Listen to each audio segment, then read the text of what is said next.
오늘은 마태복음 5장 13절에서 16절까지의 말씀을 통해서 맛있는 삶, 멋있는 삶이라는 제목으로 하나님의 말씀을 증거할 때 큰 은혜가 있으시기를 바랍니다. 성경 본문 읽겠습니다. 너희는 세상의 소금이니 소금이 만일 그 맛을 잃으면 무엇으로 짜게 하리요? 후에는 아무 쓸데없어 밖에 버리워 사람에게 밟힐 뿐이니라. 너희는 세상의 빛이라. 산 위에 있는 동네가 숨기우지 못할 것이요, 사람이 등불을 켜서 말 아래 두지 아니하고 등경 위에 두나니 이러므로 집안 모든 사람에게 비추이느니라.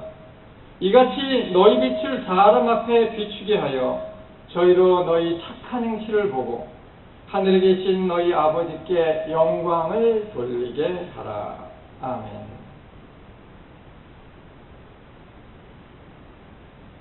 제가 언젠가 이웃집을 한번 방문한 적이 있습니다. 그런데 그 벽에 아주 눈길을 끄는 시가 이렇게 걸려 있었어요. 그 시가 뭐였냐면, 러시아의 국민적인 시인 푸시킨이 쓴 삶이 그대를 속일지라도 이러한 제목의 시였습니다. 저는 그 시를 쳐다보면서 그 가정들이 왜 그 시를 저기다가 저렇게 잘 보이는 자리에다가 걸어놓고 바라볼까 잠시 생각을 해본 적이 있습니다. 그 시 안에는 이러한 내용이 있어요. 삶이 그대를 속일지라도 노여워하거나 슬퍼하지 말라. 서름의 날을 참고 견디면 기쁨의 날이 오고야 말리니. 오고야 말리니. 아마 이 부분 때문에 그분들이 그 시를 쳐다보고 있었던 것 같아요. 어쩌면 말이죠, 이 푸시킨이라는 사람은 정말 인생을 많이 경험한 사람인지 모르겠습니다. 정말 그 삶이라는 것이 우리를 많이 속이지 않습니까? 그죠? 성도 여러분들도 많이 속이지 않습니까? 그러니 하나님을 모르는 많은 사람들이 정말 이 땅에서 살아가면서 얼마나 많은 실망과 좌절과 낙심과 절망 속에서 자신의 삶을 속이는 인생에 대해서 얼마나 정말 싸우기 위해서 힘을 얻고 싶어 할까요? 그들은 그 시를 보면서 그래도 소망을 얻으려고 하는 것 같습니다. 정말 푸시킨의 말대로 삶이 우리를 속이는 그 현장이 인생이 아닐까 생각을 합니다. 이러한 삶의 자리에서 부름받은 우리 성도들을 향해서 하나님은 그리스도 예수님을 통해서 이렇게 우리에게 선포하셨습니다. 오늘 성경 14절에 너희는 세상의 빛이라. 오늘 주님은 부름받은 성도 여러분들을 향하여 바로 우리 성도님들이 이 세상의 빛이라고 선포하셨습니다. 성도 여러분, 우리 주님이 선포하시면 되는 거예요. 할렐루야. 우리 주님이 빛이라고 선포하시면 성도 여러분들은 빛이 되는 것입니다. 요한복음 12장 36절에 우리 예수님은 또 이렇게 말씀하셨습니다. 너희에게 빛이 있을 동안에 빛을 믿으라. 그리하면 빛의 아들이 되리라. 여러분들은 저와 함께 다 그리스도 예수님을 영접하고 섬기고 믿는 빛의 아들들 아닙니까? 이미 빛의 자녀가 되지 않았습니까? 오늘 주님은 14절에 오늘 성경 본문에 분명히 선언하셨습니다. 너희는 세상의 빛이다. 성도 여러분, 어떻게 해야 빛이 될 수 있을까요? 한번 생각해 보신 적 있나요? 내가 이 땅에 빛이라고 주님이 선포하셨는데 내가 어떻게 해야 빛의 자녀가 될 수 있는지 생각해 보신 적이 있나요? 그리고 오늘 주님이 너희는 세상의 빛이라 라고 말씀하셨을 때에 이 말씀을 바로 이해하고 있나요? 대답은 오늘 16절에 있습니다. 우리 주님은 또 이렇게 말씀하십니다. 이같이 너희 빛을 사람 앞에 비추게 하여, 너희의 빛을 비추라는 거예요. 누구의 빛을 비추라는 것입니까? 성도 여러분 각자의 너희의 빛을 비추라는 것입니다. 우리는 우리 안에 빛이 있다고 하는 사실을 깨닫지 못하고 살아갑니다. 여러분 안에 빛이 있다는 거예요. 우리 주님은 우리에게 충분히 우리의 빛을 비출 수 있을 만큼 은혜로운 삶으로 이끌어 주시고 능력도 주시고 성령으로 말미암아 풍성한 은사도 받게 하시는 것입니다. 여러분 안에 빛이 있어요. 그 빛이 무엇이라고 오늘 주님 말씀하고 있습니까? 너희 착한 행실을 보고 하늘에 계신 너희 아버지께 영광을 돌리게 하라. 너희의 착한 행실입니다. 성도 여러분, 참 빛은 하나님이십니다. 우리 주님도 이 세상에 오신 빛이십니다. 우리는 빛의 아들로서 착한 행실을 통해서 빛을 비출 수 있다는 거예요. 우리 안에 착한 행실을 충분히 이웃들에게 나타낼 만큼 빛을 비출 수 있는 능력이 우리 안에 주어졌다고 말씀하고 있습니다. 어떻게 비추어야 됩니까? 그래서 오늘 주님은 이 산상수훈에서 이렇게 말씀하고 계신 것입니다. 맛있는 삶을 살아라. 맛있는 삶. 우리는 이 땅에서 맛있는 삶을 살아야 되는 것입니다. 어떻게 살아야 됩니까? 소금이 맛을 내주는 것입니다. 소금은 말이죠, 특성이 있는데 이 음식 재료와 저 음식, 여러 가지 종류의 음식 재료들과 어울리고 섞여서 그 음식들을 더 풍성하고 맛있게 맛을 돋구어주고 부유하게 해주는 것입니다. 마치 우리 성도들도 말이죠, 이 소금과 같이 이 세상에서 많은 사람들과 어울리고 함께 어우러지면서 살아가고 있다는 거예요. 성도 여러분들은 이 땅에서 우리 주위의 많은 이웃들과 함께 섞여서 살면서 저들에게 맛을 내줘야 되는 거예요. 맛있는 삶을 보여줘야 되는 거예요. 어떻게 해요? 내가 그리스도를 영접한 바로 저 사람들 때문에 정말 살 맛이 난다. 저 그리스도인들의 삶의 모습을 보고 정말 인생을 한번 살아봄직한 삶이다. 아름다운 것이다. 정말 삶은 멋지구나. 삶이 맛있도록 느껴지도록 성도 여러분들이 많은 사람들에게 삶의 맛을 내주어야 되는 것입니다. 그래서 주님은 우리에게 너희는 세상의 소금이다. 그냥 소금이 아니에요. 세상의 소금입니다. 왜냐하면 우리가 이 세상에 던져져 있기 때문입니다. 저 삶이 속여서 낙심하는 저 사람들의 현장 속에 우리는 보냄을 받은 빛의 아들, 딸들이 되는 것입니다. 거기에서요, 맛있는 인생을 살아야 돼요. 맛있는 인생을 살려면 내가 녹아져야 되는 것입니다. 녹아지지 않으면 맛을 낼 수가 없어요. 성도 여러분, 녹아지고 있습니까? 자기 자신이 녹아야 이웃들에게 맛을 내어주고 우리 이웃들이 나로 인해서 인생의 맛을 아름답게 느끼면서 정말 살맛 나는 세상이라고 우리를 통해서 하나님께 영광을 돌리지 않겠습니까? 그러려면요, 성도 여러분 한 사람 한 사람이 녹아져야 한다는 말씀입니다. 내가 가정에서 녹아져야 됩니다.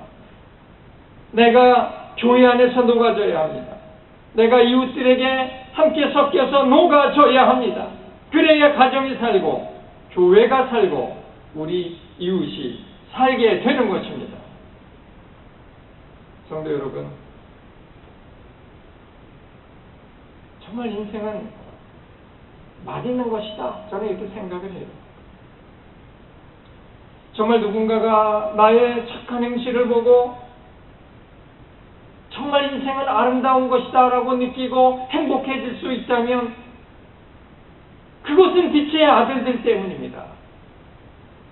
그렇게 맛있게 살라고 오늘 주님은 우리에게 말씀하고 계신 것입니다. 그래서 너희는 세상의 소금이다 라고 말씀하신 거예요. 또 빛의 아들이, 빛의 딸들이 되려면 어떻게 하면 되겠습니까? 우리 주님은 멋있는 삶을 살라고 가르쳐주고 있습니다. 오늘 성경을 보십시오. 오늘 13절에 이렇게 말씀하십니다. 오늘 14절에 너희는 세상의 빛이라. 산 위에 있는 동네가 숨기우지 못할 것이요 사람이 등불을 켜서 말 아래 두지 아니하고 등경 위에 두나니. 빛은 말이죠, 높은 곳에서 낮은 곳을 비추는 거예요. 빛은 어두움을 향해서 비추어 주는 거예요. 높은 곳에서 비추어야 되는 것입니다. 그래야 빛이 비칠 수 있습니다.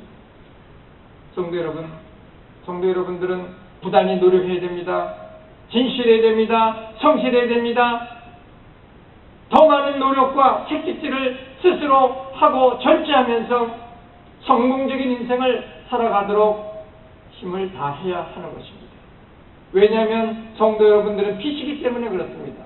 많은 사람들을 높은 곳에서 비춰줘야 되기 때문입니다. 그러므로 빛의 자녀들은 나태하고 아니라고 게을를 수가 없는 것입니다. 왜냐하면 너희는 세상의 빛이다 라고 우리 주님이 말씀하셨기 때문입니다. 성도 여러분,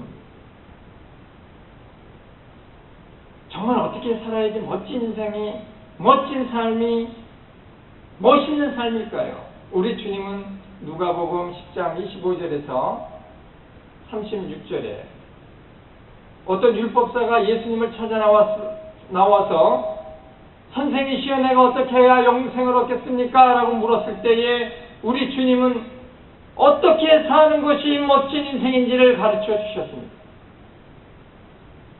예수께서 말씀했습니다. 율법에 무엇이라고 기록되어 있느냐? 그 율법사가 이렇게 얘기했습니다.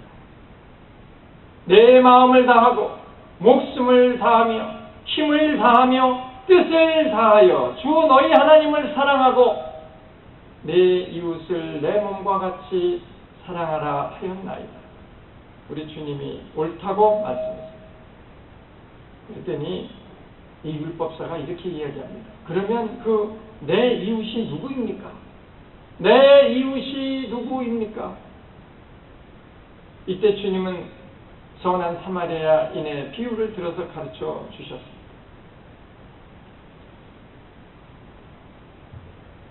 어떤 사람이 예루살렘에서 여리고로 내려가다가 강도를 만났는데 그 강도들이 옷을 다 벗기고 거반 때려서 죽게 된 것을 버리고 갔다. 이때 제사장이 지나다가 그를 내려다보고 피하여 지나가고 또 레위인도 그곳에 이르러 그를 보고 피하여 지나갔다고 말씀하셨습니다.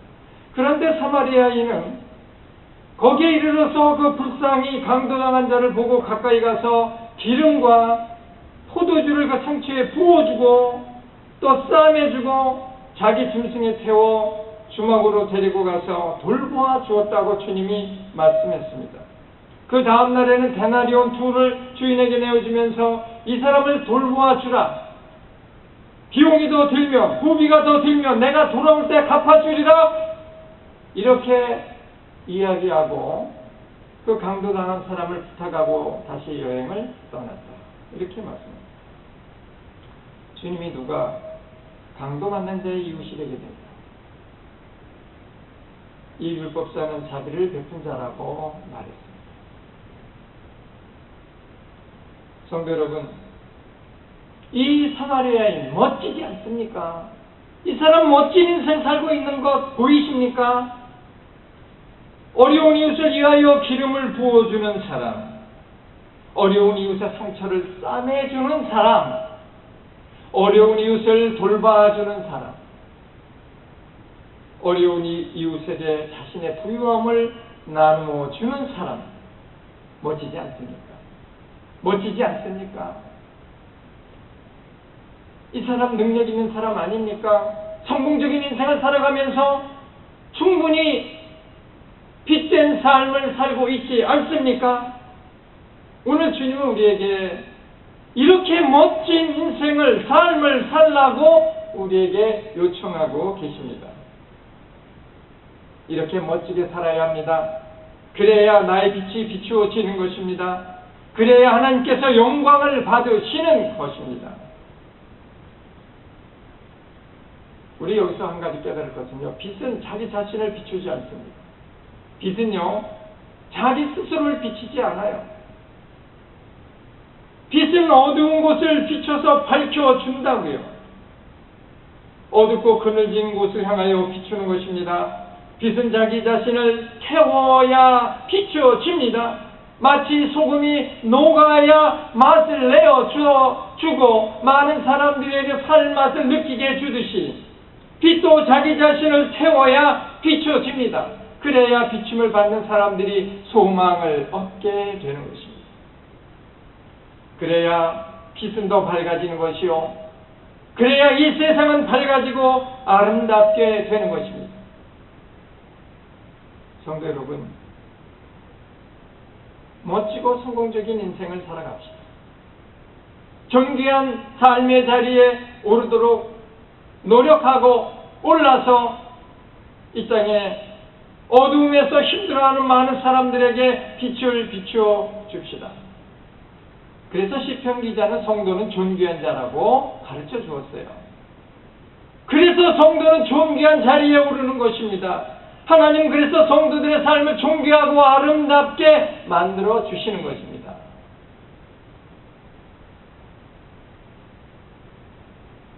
우리 주님의 말씀 듣기만 해도 가슴 설레지 않습니까?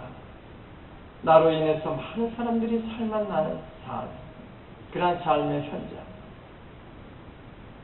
그를 통해서 많은 사람들이 하나님께 영광을 돌리는 삶, 내가 멋진 인생을 살아가면서 많은 사람들에게 빛을 비추어주고 그래서 많은 사람들이 소망을 갖게 될 때에 우리는 비로소 하나님의 아들이, 딸들이 되는 것입니다. 오늘도 삶의 현장은 푸시킨의 말과 같이 많은 사람들의 삶을 속이고 절망과 실망과 좌절과 낙심의 자리로 만들어가고 있습니다.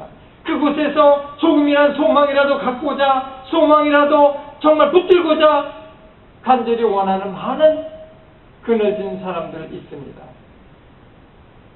성도 여러분, 그들을 향하여 우리 주님은 우리에게 이렇게 말씀하십니다. 너희는 세상의 빛이다. 너희는 세상의 빛이다. 성도 여러분, 맛있는 삶을 삽시다. 멋진 인생을 살아갑시다. 그래서 많은 사람들이 우리의 착한 행실을 보고 하나님께 영광을 돌리도록 빛의 아들, 딸들의 주님의 그 부탁과 요청에 힘을 다합시다. 주님이 여러분들과 땅끝까지 함께 하실 것입니다. 할렐루야. 기도하겠습니다. 하나님 아버지 감사합니다. 나에게도 조그만 빛을 발휘할 수 있는 선한 행실로 많은 이들에게 소망과 빛을 줄 수 있다니 이제 내가 그렇게 하기로 결심합니다. 성령님께서 도와주시고 우리 주님 나와 함께 해주셔서 우리도 빛의 아들, 딸들로 많은 이들에게 소망을 주는 하나님의 아들, 딸들 되게 하여 주옵소서. 예수님 이름으로 기도하옵나이다. 아멘.